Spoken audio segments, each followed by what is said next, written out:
एकादशीन दुप्पट खाशी असं म्हणतात, पण आमच्या बाबतीत तसं नाही, आम्ही तिप्पट खातो. तर आज आहे आषाढी एकादशी.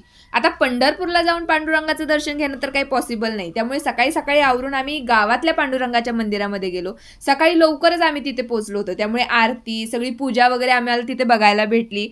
तिथे दर्शन घेऊन आम्ही घरी निघालो आणि घरी आल्या आल्या पहिल्यांदा हे फराळ केलं, कारण खाल्ल्याशिवाय आम्हाला काही जमत नाही. दुपारी पुन्हा आवरायला घेतलं आणि आता आम्हाला जायचंय ओंकारनाथाच्या दर्शनासाठी. तर गावातल्या मंदिरामध्ये सुद्धा दर्शन वगैरे घेतलं आणि त्यानंतर मिळाला आम्हाला हा प्रसाद. आता म्हणतात हे फराळ करण्यासाठीच मंदिरामध्ये गेलाय का, तर हो, फराळ करण्यासाठीच आम्ही मंदिरामध्ये गेलो होतो.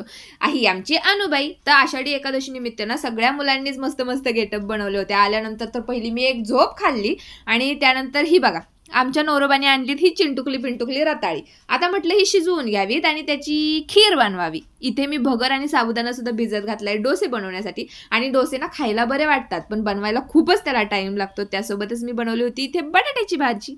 अशीच होती आमची एकादशी. चला बाय.